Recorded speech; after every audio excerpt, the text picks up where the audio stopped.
Hello, sweet listeners. Happy New Year. We hope the holidays treated you right and that 2019 is off to an awesome start. Thanks for kicking the year off with us here on the NetSuite podcast. I'm your host, Kendall Fisher, and on this episode, I sat down with Nick Dugdale, head of finance for the UK branch of Compassion in World Farming, one of NetSuite's awesome nonprofit customers. CIWF believes animals deserve to be treated with compassion and respect, and therefore, its mission is to end cruel factory farming practices globally. Find out how they've gone about fundraising for their mission, what they're doing right, and how NetSuite helped put the necessary processes in place to assist in their continued success. You're listening to the NetSuite podcast, where we discuss what's happening within NetSuite, why we're doing it, and where we're heading in the future. We'll dive into the details about the software and the people at NetSuite who are behind all the moving parts. We'll also feature customer growth stories, discussing the ups and downs of running a company and how one integrated system can help your business continue to scale. Before we get into this interview with Nick Dugdale from Compassion in World Farming, I want to thank our sponsors over at the Second City. Want to challenge your company to innovate and elevate through laughter? Second City Works is the B2B side of the world-famous comedy mecca, the Second City. They've helped hundreds of Fortune 1000 companies inspire better performance by using their award-winning improvisation and audience-driven techniques that are powered by, you guessed it, humor. Interested in live events, hands-on workshops, campaign consultation, branded content, and a whole lot more? Yeah, we thought you might be. Visit secondcityworks.com to learn more. That's secondcityworks.com.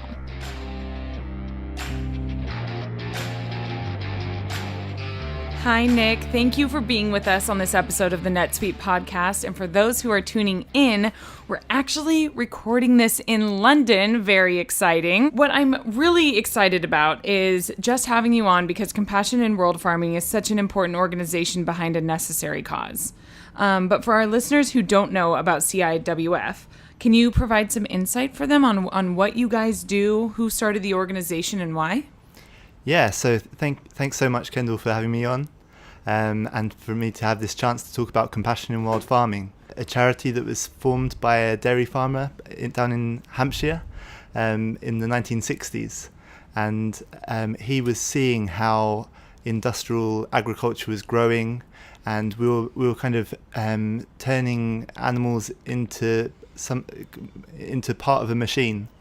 And what he wanted to make sure was that we had a movement that could challenge that and make sure that we have a farming system that's about the welfare of animals, it's sustainable, environmentally friendly, it's suitable for our own health as well.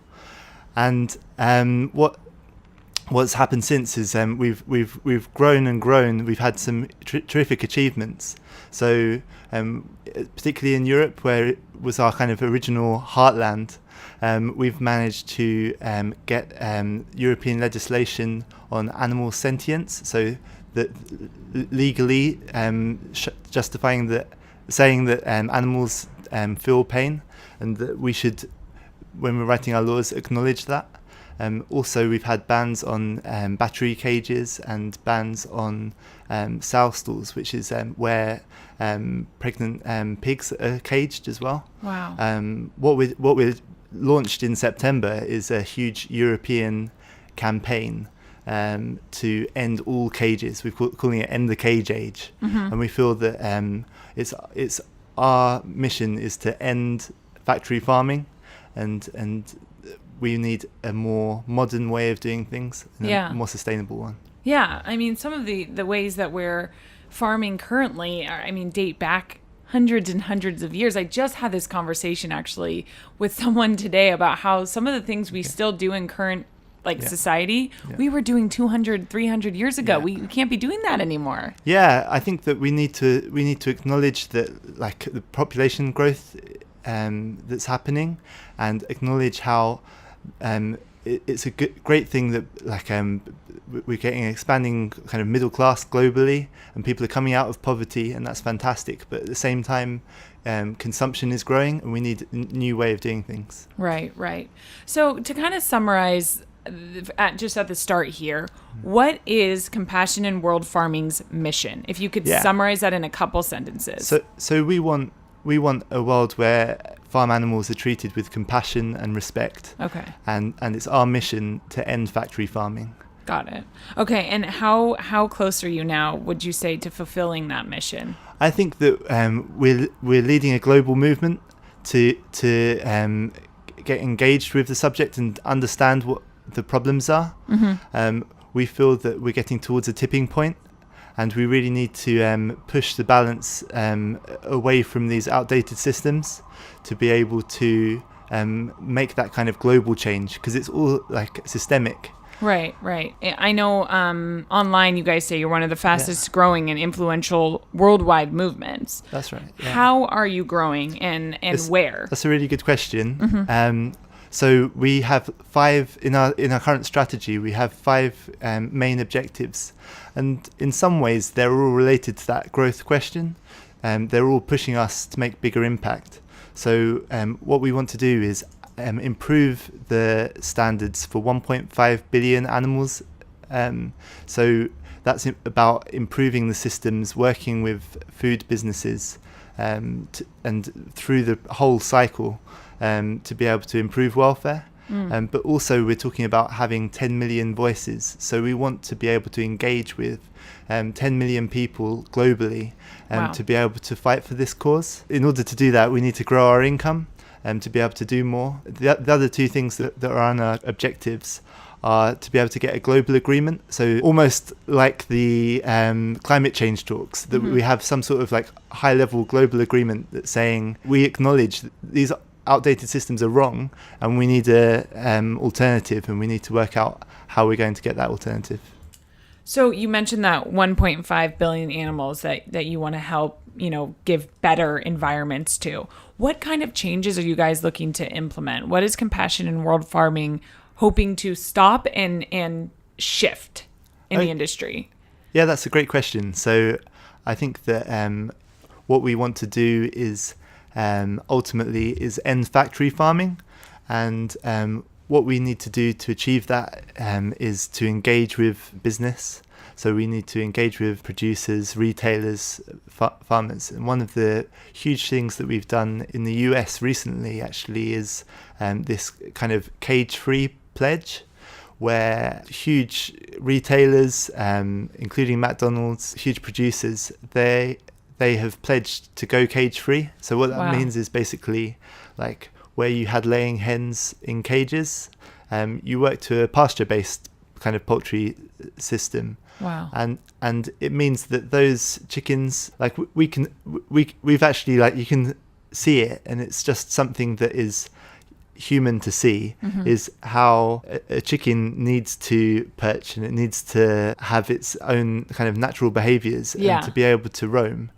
And you can tell that it's happier in that situation than being stuck in a cage for its entire life. Yeah, my boyfriend has pet chickens. Okay. And so, yes, it's a, you have to let them free. They have to have the lifestyle that they're, born having. Exactly, yeah. And I think that's what we're trying to get to. So our current campaign, End the Cage Age, that's about ending cages for all of these animals that you don't necessarily think that they would be in these systems. So with pigs, like, we cage them when they're pregnant, and then also after they give birth. They're called sow stalls and farrowing crates, and it's designed to do things like to prevent kind of the chances of miscarriage, or to kind of reduce the number of like piglet deaths. But it's such an inhumane way of doing it. And actually the problem is maybe that they were so confined before that there was a problem, and the solution isn't to then cage them so that they don't roll over, right, or bump into one another. Right. It's to give them more space and give them the natural environment that they should be in. Right. And I think of it in terms of, like, if we did that to a human, I mean, how many things would go wrong if we were confined to a small space for years and years and years and years, our entire life? Yeah. Everything. I mean, our limbs would eventually stop growing properly. Yeah. Our skin, the muscle, everything would be weird. So why wouldn't we do the same for animals? Exactly. And it affects us too. So it affects us in terms of all of the grain that we need to feed them in these sort of systems. We need land elsewhere to be able to grow that food. So that means cutting down rainforest in South America. Yeah. But also you need to routinely give those animals antibiotics because they're all going to get infection. If they're all caged. Exactly. And their solution, instead of kind of not caging, is then to kind of give them routine antibiotics. But we know that we're using way too much antibiotics already. Right. And it's going to cause a problem for us as humans as well as for those animals. Oh, got it. Yeah. So in talking about growing globally, where are you now? What countries are you in right now, and what countries are you looking to expand to? We've got 7 offices at the moment. We actually set up our 7th this year in Belgium. We started in the UK, but we have offices now in Poland, Italy, France, in the Netherlands, and in the USA. Wow. So we have people starting all the time. We're growing globally, but we have programs that are outside those countries as well. So we work really across all the European countries. We've done work in South America, Asia, and Africa as well. Wow. So as the head of finance, what are some steps you've taken in your role to help fuel that mission and reach these goals of global expansion into, India, Africa, South America? So what we want to be able to do is make the setup in a new country as simple as possible. One of the things that I've done is where we've had separate systems and firms working in our accounts teams in each of the separate countries we have offices in, we really want to pull that together, standardize our processes, make sure that we're much more aware of how what we're doing relates to each other. NetSuite's helped us to do that. So where we've had 6 different accounting systems, we've moved to 1. Yeah. Wow, that's a lot of accounting systems. Exactly. Oh my gosh. Yeah. What systems were you on before implementing NetSuite? They were all kind of local, and they're also they were based on like what the local accounting firm's preference were. So that was okay when we first set up and we have 1 person working there. Mm-hmm. But it's not okay when the budgets are getting much bigger, the programs are getting more complicated, and we need something that is standardized and to see like kind of global programs. So we had QuickBooks in the US, mm-hmm. and we had a local cloud-based system called eBookhouden in Netherlands. But there was separate systems in each one. Yeah. Wow. Yeah. That is a lot. So you had to learn a bit of like the different languages because they wouldn't be in English. Yeah. The systems weren't in English, so that was quite difficult to do, kind of looking at a global level. Want to help save the planet? Here's an idea. Go nude. Unfortunately, not wearing clothes isn't realistic for most of us, but buying sustainable clothing is. Here's Gordon Seabury, CEO of Toad & Co. Few know that garment production can generate tremendous pollution. So that's why we're hellbent on offering cleaner, sustainably made clothing that's stylish and long-lasting. But that's only half the battle at Toad & Co. When it comes to hitting our business goals, we've learned to focus on what we're good at and seek partners for other areas of expertise. So when it came to ensuring a consistent customer experience across all sales channels and knowing what was going on with all aspects of our business, we chose NetSuite by Oracle. They know business systems, we know eco-friendly clothes. A perfect match. From accounting and finance to commerce and human resources, NetSuite is the #1 business system to help you simply manage your business. Right now, go to netsuite.com/toad to get your free guide, Crushing the 5 Barriers to Growth. That's netsuite.com/toad for your free guide and to hear Gordon bear all on Toad & Co.'s growth story. So with such an impactful organization, the process of finding the right solution, for compassionate world farming especially, had to take some serious thought. What other solutions were you looking into before deciding upon NetSuite? We did quite a kind of wide review, and really we could see how the market was changing. Mm-hmm. And that we need to think about the future, not just what was there at the time as well. One of the criteria, though, was definitely that we had to use a cloud-based system. And I learned so much about like IT through doing this project, because I think that people sell that something's the cloud, but they're not selling the same thing. And one person will call it that, and it's a completely different system or solution to another. Right. So that was really key. And what was also key is the kind of global nature and the fact that NetSuite was growing globally, and that they would grow with us. So obviously, other than our global expansion at the same time, as well as our ability to be local in these places that you were also currently local, there's a side, especially with an organization like yours, you have to kind of also take into consideration the people that you'll be working with every day. What was it about NetSuite that made you trust NetSuite and that made you go, okay, I can, I feel comfortable putting my company in the hands of this organization? Yeah, I think that it's something we need to be really mindful of as a non-profit. Right. Our values are at our core.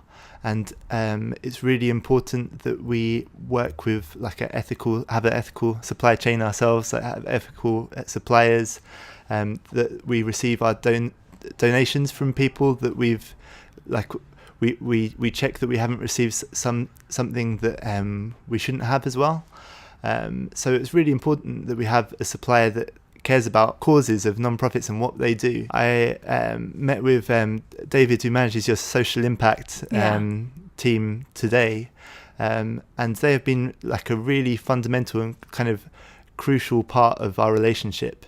So that started right from the beginning, where we are one of the grantees. So we receive a discounted product because we have this purpose, this non-profit purpose. We also have had pro bono consulting, which has been fantastic, and it's a key selling point. Can you actually dive into the pro bono stuff a little bit for our listeners who might not know exactly what that means and how we were able to offer that? Yeah, so it's evolving all the time, and NetSuite's growing and they're being more innovative in what they're doing. So what it started off as was where we would have like conversations with your employees and consultants based either in the Czech Republic or Philippines or the UK or the US, and they would ask us like what sort of issues we were having, if we'd want some coaching or if they'd want to develop a workflow or customization for us. And then there would be a project where they spend maybe about 20 hours each of their time helping to solve that problem for us, which is fantastic to have. It's been developing since then, though. So we've got like a build-a-thon coming up, where we've got 3 of our employees coming into London to the NetSuite offices, and they're going to have some consultants and kind of try and figure out how to solve some problems that we can talk through. What kind of, for example, what kind of problems have you faced that like either you've had help through the pro bono or that you're going to have during the build-a-thon? Can you name some of those specific problems that maybe other nonprofit leaders who are listening could relate to? I think one of the things that is like a real challenge for nonprofits is grant management, and that's something that we had so pro bono consulting to explain how best to do that in NetSuite. So the way that we had originally thought that we would do that, we actually changed. It made us change our mind. So we were originally thinking it was going to be the kind of traditional project management kind of add-on, and we realized that actually it's through. So in NetSuite, you have your kind of classifications in your segments to determine between different grants, and we're doing that now. So it's making that process a lot simpler. Wow, that's really great to hear. So obviously, you guys are part of our Suite donation program, Suite Pro Bono. What other aspects of NetSuite do you use? We have the ERP system, and we were replacing our old finance system. So and one of the key kind of strategies when we moved to NetSuite was we are going to replace the finance system now, and we don't want it to be kind of like a big bang. We want to move and then improve. Right. So we've gone with the mindset that the system's improving all the time. We're getting 2 upgrades a year. And we want to keep improving with it. So there's definitely products on the horizon, like where we saw kind of last year the Sweet People piece, and that might be something in the future that we use. Very cool. Also, the Sweet Analytics beta that's coming out moment. I've seen the demos and they look fantastic. So I'm excited about that happening in the future too. And as we talked about earlier, you guys have already expanded quite globally, and you're only continuing to do so, like you just said, France. How does NetSuite help support those international goals? I think that think global and then keep local is the key for us, and that's about culture, it's about people, it's about the process and the systems, strategy, everything kind of like in a circle. They all kind of relate to each other. And I think that the fact that you have those localizations is fantastic. Thankfully, as a non-profit, we don't have to do some of the more complicated tax pieces in some of those local countries, but at the same time, on the kind of charities are a bit different. So there are some things that we have to do that are complicated and that are different in different locations as well. So we really appreciate having people kind of on the ground that are experts in that area. So the fact that you're kind of investing in solution consultants in those countries we're working at, in France, in Belgium, in Netherlands, in Italy, we'd love to see more of that and then engage more with those people. Yeah, and that's exactly the goal, right? I love that our two goals overlap, where you guys are also trying to be local. We're doing the same thing at the same time, which is really, really great. It's really important for the campaigns as well. So like if we talk about farming, even in the US, the different regions, farming is very, very different. In Europe, every country has its own culture, its own background and its own climate.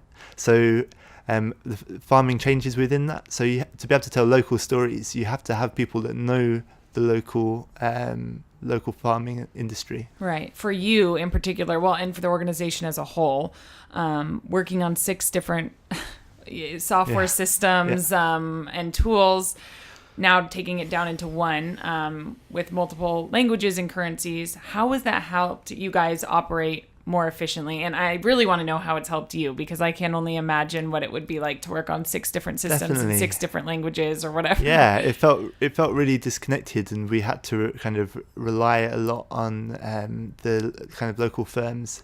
And I would go out to meet them and talk through with them previously to kind of manage any kind of process change that we wanted. And we would have to kind of work out. So if we wanted to customize something, we'd have to customize it 6 times and have 6 separate conversations to do it as well. Oh my! How many overtime hours were you working on that? Yeah, you can only imagine. I can only imagine. So where do you focus that time and energy that you used to, have to use towards all of your different, disconnected systems? Where are you able to focus that now? Where is the organization able to focus that now? Well, one of the things that's actually happened at the same sort of time as when we went live with NetSuite in April 2017, we also started like having a lot more income coming in, particularly through our major giving program. Wow. So in the last year, we grew to 20%, so from an 8 million to 9.6 million pound a year charity, which is fantastic. Yes. But with that, you need to maintain those relationships and be able to communicate clearly what you're doing with that money. And a lot of those major gifts are gifts to do global programs. So like the one I was saying earlier about ending the cage age, right? We need to end the cage age in Europe, and in order to do that, we need to work in each of these countries, and we need to report back how we're spending that money in each of those countries as well. Right.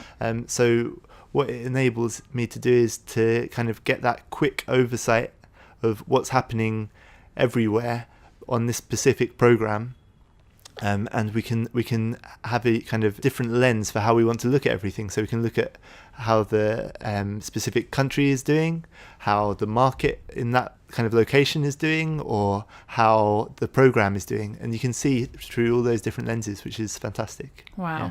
So what can we expect from Compassion in World Farming in the future? Where are you guys headed? I mean, it doesn't have to be in 10 years, but what can we see in the next even 2 years? I think one of the things is we want to gain 10 million voices, so I'm hoping we're going to be much more visible. So if you hadn't have heard us before, I'm hoping that soon you and all of your friends will have heard of us, and also signed up to the cause of ending factory farming. Right. And to make personal change, for example, eat less, eat better, but also to try and help grow that movement to change what companies are doing and change government policies, right.